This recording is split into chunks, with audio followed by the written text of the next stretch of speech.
এরপর সুতামজুর কি বলতে গিয়ে থেমে গেল। একসঙ্গে অনেকগুলি ভারী বুটের শব্দ শোনা যায়। শব্দ যেন বড় রাস্তা থেকে গলির অন্দরের দিকেই এগিয়ে আসছে, সে বিষয়ে আর সন্দেহ নেই।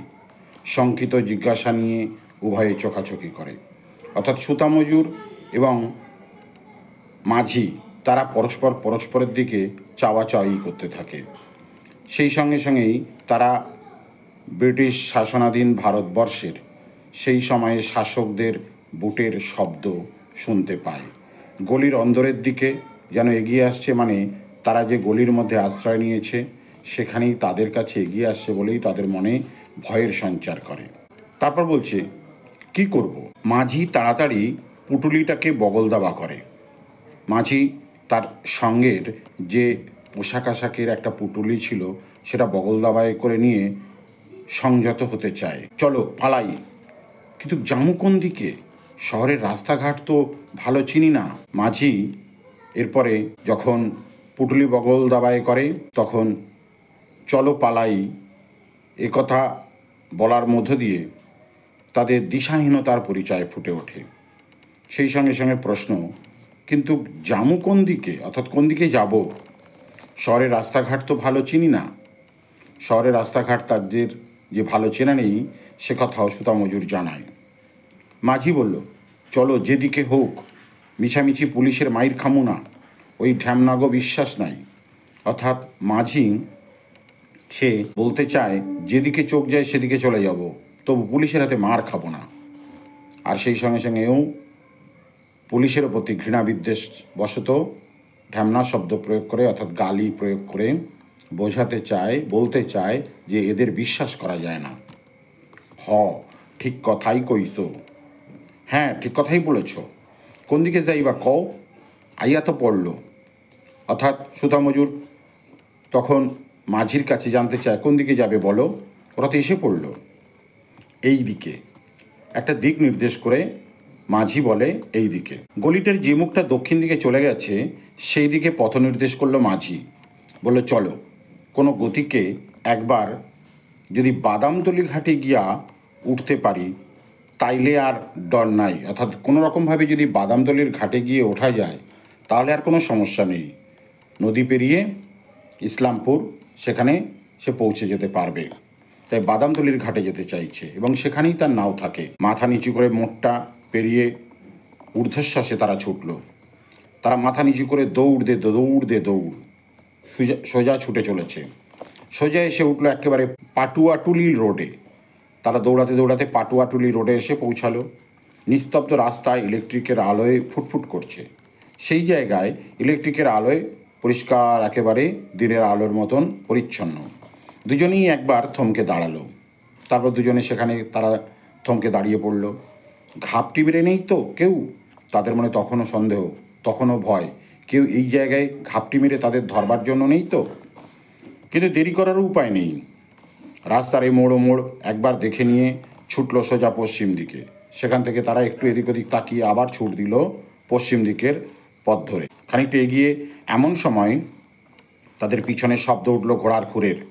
তাকিয়ে দেখলো অনেকটা দূরে একজন অশ্বারোহী এদিকেই আসছে। অর্থাৎ ঘোড়ার পিঠে চড়ে ঘোড়া ছুটিয়ে টকবক করতে করতে তাদের দিকে এগিয়ে আসছে। ভাববার সময় নেই, তাদের ভাববার আর সময় নেই। বাঁ পাশে ম্যাথর যাতায়াতের সরু গলির মধ্যে আত্মগোপন করলো তারা। তারা একটা সংকীর্ণ গলি, সরু গলি, সেই গলির মধ্যে তারা লুকিয়ে পড়ল। একটু পরে ইংরেজ অশ্বারোহী রিভলভার হাতে তীব্র বেগে বেরিয়ে গেল তাদের বুকের মধ্যে অশ্বক্ষুরধ্বনি তুলে দিয়ে। আর একটু পরেই সেইখান থেকে চলে গেল ঘোড়ার পায়ের খুরের ধ্বনি তুলে অশ্বারোহী একজন ইংরেজ সৈনিক। শব্দ যখন চলে গেল অনেক দূরে, উকিঝুঁকি মারতে আবার তারা বেরোল। যখন শব্দ তাদের গলির পাশের রাস্তা দিয়ে চলে গেল অনেক দূরে, তখন তারা আবার সেখান থেকে বেরিয়ে এলো। কিনারে চলো, সুতামজুর বলে। সুতামজুর বলছে কিনারে মানে ধারের দিকে চলো। রাস্তার ধার ঘেঁষে সন্ত্রস্ত দ্রুত গতিতে এগিয়ে চলে তারা। তারপর তারা রাস্তার ধার ঘেঁষে দ্রুত পায়ে এগিয়ে চলল তাদের লক্ষ্যে। খাড়াও, মাঝি চাপা গলায় বলে। সুতামজুর চমকে থমকে দাঁড়ায়। মাঝি বলছে, খাড়াও, মানে খাড়া হও, মানে দাঁড়াও। কেন দাঁড়াতে বলছে? আবার হঠাৎ করেই সুতা মজুরের মনের মধ্যে ভয় জাগে মাঝির কথা শুনে। মাঝি যখন চাপা গলায় কথা বলল, তখন সে ভাবল আবার কোন সমস্যা উদ্ভব ঘটল। সুতা মজুর দাঁড়িয়ে পড়ল, জানতে চাইল কি হইল, মানে কি হলো। এদিকে আইও। সুতা মজুরের হাত ধরে মাঝি তাকে একটা পান বিড়ির দোকানের আড়ালে নিয়ে গেল। এরপর আস্তে আস্তে সুতা মজুর কী করলো, কিছুটা তার চেনা জায়গা, সে একটা পান বিড়ির দোকানের আড়ালে নিয়ে গিয়ে সেখানে দাঁড়ালো। এদিকে দেখো, এদিকে মানে এইদিকে, একটা নির্দিষ্ট দিকের দিকে তাকিয়ে দেখায় সুতা মজুরকে এই নায়ের মাঝি। মাঝি কি দেখাচ্ছে? মাঝির সংকেত মতো সামনের দিকে তাকিয়ে সুতা মজুর দেখলো প্রায় 100 গজ দূরে একটা ঘরে আলো জ্বলছে। ঘরের সংলগ্ন উঁচু বারান্দায় 10-12 জন বন্দুকধারী পুলিশ স্থানুর মতো দাঁড়িয়ে আছে, আর তাদের সামনে ইংরেজ অফিসার কি যেন বলছে অনর্গল, পাইপের ধোয়ার মধ্যে হাত মুখ নেড়ে। অর্থাৎ এই যে একটু আগেই বলা হয়েছিল যে এখানে একটা পুলিশদের ফাঁড়ি আছে, থানা আছে, তো সেইখানেই ইংরেজ পুলিশ স্থানুর মতো মানে অবিচলভাবে স্থিরভাবে দাঁড়িয়ে রয়েছে, পাইপ টানছে, এবং সেই সময় ধোঁয়া অনর্গল বেরিয়ে যাচ্ছে পাইপের মধ্য দিয়ে। বারান্দার নিচে ঘোড়ার জিন ধরে দাঁড়িয়ে আছে আর একটি পুলিশ, আর বারান্দার নিচের দিকে আছে আর একজন পুলিশ অফিসার। অশান্ত চঞ্চল ঘোড়া কেবলই পা ঠুকছে মাটিতে, আর সেই সঙ্গে সঙ্গে একটা ঘোড়া দাঁড় করানো আছে যে অশান্ত হয়ে পা ঠুকে চলেছে ছুটবার প্রতীক্ষায়। মাঝি বলে, ওইটা ইসলামপুরের ফাঁড়ি।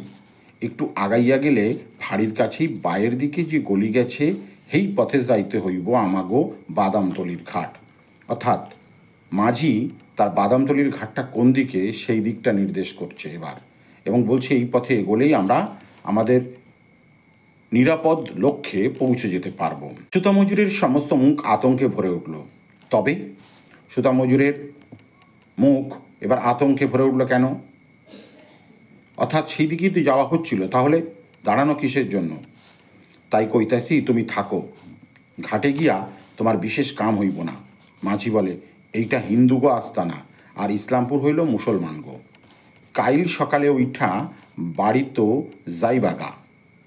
অর্থাৎ সুতা মজুর এবার শুনে চলেছে মাঝির কথা। মাঝি তাকে বলছে এই জায়গা নিরাপদ তোমার পক্ষে, কোনো অসুবিধা কিচ্ছু নেই, হিন্দু মহল্লা, আর ওই যে দূরে দেখছো ইসলামপুর, ওইটা হচ্ছে মুসলমানদের, আমাকে ওখানেই যেতে হবে।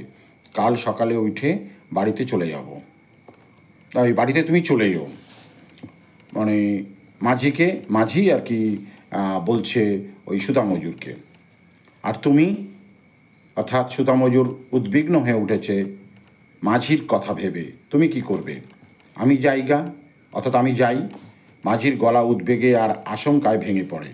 একটা টানা, একটা চাপা টেনশন, একটা মনের মধ্যে ভয় ভীত কাজ করছে সুতা মজুরের। মাঝি বিপদে পড়বে না তো? মাঝি যে চলে যেতে চাইছে, সত্যিই সে ঠিকভাবে চলে যেতে পারবে তো? আমি পারুম না ভাই থাকতে, সে জানায় আমি এখানে থাকতে পারবো না। অর্থাৎ তুমি বিপদের মধ্যে একটা আশঙ্কা নিয়ে চলে যাবে, আর আমি এখানে নিশ্চিন্তে থাকবো, এটা হতে পারে না। আইজ 8 দিন ঘরের খবর জানি না, কি হইল না হইল আল্লাহই জানে। কোনো রকম কইরা গলিতে ঢুকতে পারলেই হইল, নৌকা না পাই সাঁতরাইয়া পার হমো বুড়িগঙ্গা। অর্থাৎ বুড়িগঙ্গা নদীর ওপারে হচ্ছে ইসলামপুর, আর সেই জায়গায় হচ্ছে নায়ের মাঝি তার বাড়ি। তো সে এই নদী পেরিয়ে চলে যেতে চায়। বাড়ির খবর ভেবে তার মনের মধ্যেও উদ্বেগ কাজ করছে। আল্লাহই জানে, অর্থাৎ ঈশ্বরই জানে, ভগবানই জানে বলে তার মনের মধ্যে ভাব। আরে না না মিয়া, করো কি? উৎকণ্ঠায় সুতা মজুর মাঝির কামিজ চেপে ধরে। যখন সুতা মজুর তার কামিজ চেপে ধরে বা টেনে ধরে, তখন আসলে মাঝি চলে যেতে চেয়েছিল। মাঝির সেই চলে যাওয়ার কথা ভেবে মাঝির মনের মধ্যে যে উৎকণ্ঠা ছিল তাকে শান্ত করতে, চিন্তা না করতে বলে, কেমনই যাইবা তুমি? আবেগ উত্তেজনায় মাঝির গলা কাঁপে। মাঝি তাকে যেতে দিতে চায় না, আবেগে তার গলা কেঁপে উঠছে। এই বিপদের মধ্যে তোমাকে ছাড়া যায় না, ধৈর্য না ভাই, ছাইড়া দাও, আমাকে ধরো না, ছেড়ে দাও। বোঝো না তুমি, কাইল ঈদ, তুমি বুঝতে পারছো না? কালকে ঈদ, পরব, পোলা মাইয়ারা সব আইজ চাঁদ দেখছে। আজকে পোলা মেয়েরা ছেলেমেয়েরা চাঁদ দেখেছে। কত আশা কইরা রইছে তারা নতুন জামা পিনব, অর্থাৎ তারা নতুন জামা পরবে, পিনব বা পিনব, এর কথার অর্থ হচ্ছে পরিধান করব। বাপজানের কোলে চড়ব, বাবার কোলে তারা চড়বে। ছোট ছোট ছেলে মেয়ে বিবি চোখের জলে বুক ভাসাইতেছে, অর্থাৎ স্ত্রী চোখের জলে বুক ভাসিয়ে ফেলছে, তার স্বামী এখনও ঘরে ফেরেনি এই ভেবে। বিশেষ করে এই দাঙ্গার প্রেক্ষাপটে, দাঙ্গার পরিস্থিতিতে প্রিয়জন বাড়িতে না ফেরবার কারণে যে উদ্বেগ, সেই উদ্বেগই এখানে প্রকট হয়ে উঠেছে। পারুম না ভাই, পারুম না, মনটা কেমন করতাছে, পারবো না ভাই, পারবো না, মনটা আমার কেমন করছে। মাঝির গলা ধরে আসে, মাঝির গলা যেন জড়িয়ে যায়, ধরে আসে মানে আটকে আসে, কথা বলতে পারে না। সুধা মজুরের বুকের মধ্যে টনটন করে ওঠে, কামিজ ধরে হাতটা শিথিল হয়ে আসে, অর্থাৎ সুধা মজুর এবার আস্তে আস্তে বুকের মধ্যে টনটন করে উঠছে। সে কামিজ ধরা হাতটা শিথিল করে দিল, অর্থাৎ আলগা করে দিল। এই ভেবে সত্যিই তো তার প্রিয় পরবে প্রিয়জনের কাছে পৌঁছানোটা তার অত্যন্ত জরুরি। যদি তোমায় ধৈর্য ফেলায়, ভয়ে আর অনুকম্পায় তার গলা ভরে ওঠে। এবার সুতা মজুর তাকে আশ্বস্ত করে বলে, কি হবে যদি তোমাকে ধরে ফেলে? অনুকম্পায় মানে সহানুভূতির সুরে বলা, দয়া করে বলা। পারবো না ধরতে, ডরাইও না, আমাকে পারবে না ধরতে, তুমি ভয় পেও না, একথা বলে মাঝি। এইখান থেকে যেন উঠো না, অর্থাৎ তুমিও এখান থেকে যেন উঠো না। যাই, ভুলুম না ভাই এই রাত্রের কথা, ভাই তোমার এই মানে সান্নিধ্য আমি ভুলব না জীবনে, তুমি সাবধানে থেকো। নসিবে থাকলে আবার তোমার লগে মোলাকাত হইব, অর্থাৎ যদি কপালে থাকে, ভাগ্যে থাকে, নসিব অর্থাৎ কপাল বা ভাগ্য, যদি ভাগ্যে থাকে তাহলে আবার তোমার সঙ্গে মোলাকাত হইব, মানে সাক্ষাৎ হবে বা দেখা হবে। আদাব অর্থাৎ নমস্কার বা প্রণাম, বিদায় জানানোর সময় যেমনটা আমরা করে থাকি সেই আর কি জানিয়ে বিদায় জানানো হচ্ছে। আমিও ভুলব না ভাই, আদাব, আমিও ভুলব না তোমাকে। সহানুভূতির সুরে সমবেদনার মাত্রা রেখে সমভাষা প্রয়োগ করে আদাব শব্দ এখানে প্রয়োগ করা সুতা মজুরেরও। মাঝি চলে গেল পা টিপে টিপে, মাঝি আস্তে আস্তে এবার চলে যাচ্ছে পা টিপে টিপে, নিশ্চিন্তে নীরবে। সুতা মজুর বুক ভরা উদ্বেগ নিয়ে স্থির হয়ে দাঁড়িয়ে রইল। বুকের ধুকুনি তার কিছুতে বন্ধ হতে চায় না, অর্থাৎ সে বুকের মধ্যে ধুকপুক ধুকপুক করছে, সঠিকভাবে পৌঁছতে পারবে তো, কোনো বিপদের মধ্যে পড়বে না তো, কোনো সমস্যার মধ্যে সে জড়িয়ে পড়বে না তো। উৎকর্ণ হয়ে রইল, মানে কান খাড়া করে সে শোনার চেষ্টা করছে যে কোনো সমস্যার মধ্যে যাতে তাকে পড়তে না হয়। ভগবান, মাঝি যেন বিপদে না পড়ে, ঈশ্বরের কাছে প্রার্থনা করছে যেন মাঝি কোনো রকমভাবে বিপদের মধ্যে না পতিত হয় বা পড়ে। মুহূর্তগুলি কাটে রুদ্ধ নিঃশ্বাসে, প্রতিটা মুহূর্ত কেটে যাচ্ছে একটা রুদ্ধশ্বাসের মধ্য দিয়ে, মানে দম আটকে আসছে। রুদ্ধ নিঃশ্বাস মানে নিঃশ্বাস রোধ করে আটকে বাধাপ্রাপ্ত হয়ে অনেকক্ষণ তা হলো। মাঝি বোধ হয় এতক্ষণে চলে গেছে। এইভাবে অনেকটা সময় পার করার পর তার মনে হচ্ছে এতক্ষণে নিশ্চয়ই চলে গেছে। তো এই রকমভাবেই একটা চাপা উদ্বেগ, উৎকণ্ঠা, প্রতীক্ষা, সময় যাপন এর পরিপ্রেক্ষিতে একটা সময় নিশ্চিন্ত হয় সে মনে মনে যে পৌঁছে গেছে মাঝি বাদামতলির ঘাটে। আহা, পোলামাইয়ার কত আশা নতুন জামা পরবে, আনন্দ করবে পরবে। পোলামাইয়া মানে ছেলে মেয়েদের কথা ভাবছে যে মাঝির ছেলেমেয়েরা কত আশা করে রয়েছে বাবা পৌঁছানোর সঙ্গে সঙ্গে তাদের বাবার কাছ থেকে নতুন পোশাক আশাক পাবে। শুধু বাবা, তার স্ত্রী, তারও একটা প্রত্যাশা রয়েছে। বেচারা বাপজানের পরান্ত, অর্থাৎ পিতা হিসাবে বা স্বামী হিসাবে তার যে মনের মধ্যে এই পরবের দিনে পৌঁছানোটা কত জরুরি, সেই তাগিদ থেকে সে পৌঁছাতে চায় তার প্রিয়জনের কাছে। সুতামজুর একটা নিঃশ্বাস ফেলে, এরপর সুতামজুর একটা দীর্ঘশ্বাস ফেলে। সোহাগে আর কান্নায় বিবি ভেঙে পড়বে মিয়া সাহেবের বুকে। সে মনে মনে আশা করছে, ভাবছে তার স্ত্রীও আনন্দের আতিশয্যে স্বামীর বুকে মাথা রেখে ভেঙে পড়বে, অর্থাৎ তারও শরীর দুর্বল হয়ে পড়বে এই ভেবে শেষ পর্যন্ত পাওয়া গেছে।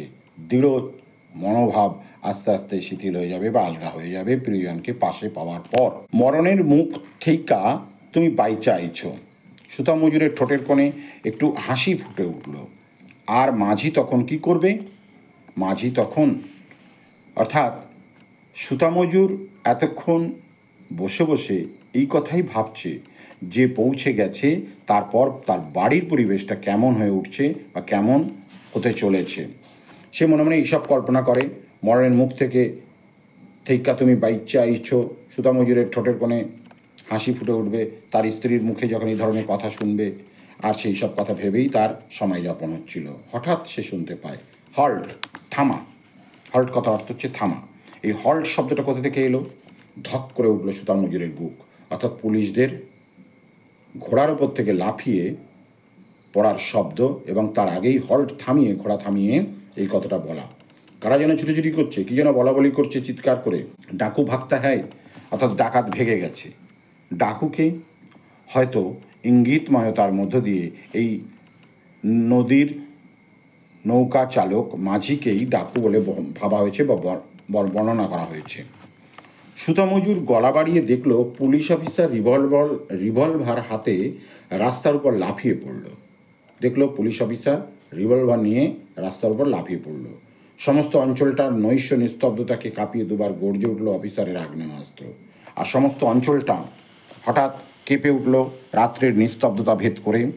সশব্দে গর্জে উঠল সেই আগ্নেয়াস্ত্র।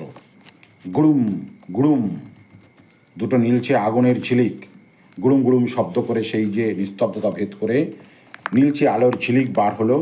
উত্তেজনায় সুতা মজুরের হাতের একটা আঙুল কামড়ে ধরে। সে মনে মনে আশঙ্কিত হয়।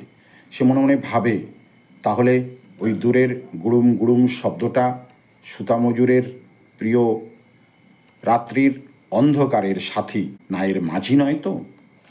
লাফ দিয়ে ঘোড়ায় উঠে অফিসার ছুটে গেল গলির ভিতরে। ডাকুটার মরণ আর্তনাদ সে শুনতে পেয়েছে। অর্থাৎ ডাকু এবার ছুটে গেছে ওই গুড়ুম শব্দের পর চিৎকার ধ্বনির মধ্য দিয়ে। সেই ডাকুর মানে ডাকাতের কান্নার বা ব্যথার বা চিৎকারের ধ্বনি, আর সেদিকে লক্ষ্য করেই এগিয়ে চলেছে।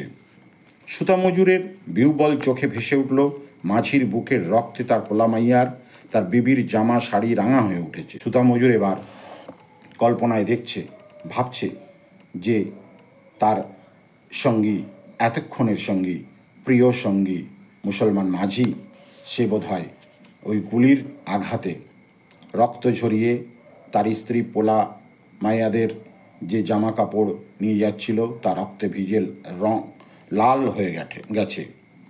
মাঝি বলছে, পারলাম না ভাই। আর হয়তো মাঝিও তখন যে আশা দিয়ে চলে গেল সুতা মজুরকে, কিচ্ছু হবে না, কোনো সমস্যা হবে না, তো এখন সেই সমস্যার সম্মুখীন হয়ে সেও হয়তো এ কথাই মনে মনে ভাবছে, পারলাম না ভাই। এই ভাই আসলে সুতা মজুর। আমার ছাওয়ালরা আর বিবি চোখের পানিতে ভাসবো পরবের দিনে, অর্থাৎ কাল যখন মৃত্যু বরণের পর এই মৃতদেহ তাদের কাছে পৌঁছাবে, তখন তারা কান্নাকাটি করবে, চোখের জলে তারা ভাসাবে। দুশ্মনরা আমারে যাইতে দিল না তাগো কাছে, অর্থাৎ এইসব শত্রুরা আমাকে পৌঁছাতে দিল না তাদের কাছে, অর্থাৎ প্রিয়জনেদের কাছে। জীবিত অবস্থায় পৌঁছাবে তো বটেই, কিন্তু জীবিত অবস্থায় পরবের দিনে তাদের পৌঁছানো হলো না। সেই আবেগ আকুতি ভরা কণ্ঠ যেন সে বলছে বলেই সুতা মজুর ভাবছে। তো এখানেই গল্পটি শেষ করলাম। আজ এই পর্যন্তই। ভিডিওর বাকি অংশ খুব শীঘ্রই পরবর্তী পর্বে তোমরা পেয়ে যাবে। তো যদি ভিডিওটি ভালো লাগে তাহলে অবশ্যই কমেন্ট করে জানিও কেমন লাগলো, আর সাবস্ক্রাইব করবে ও অবশ্যই একটা লাইক তোমরা করো। ধন্যবাদ।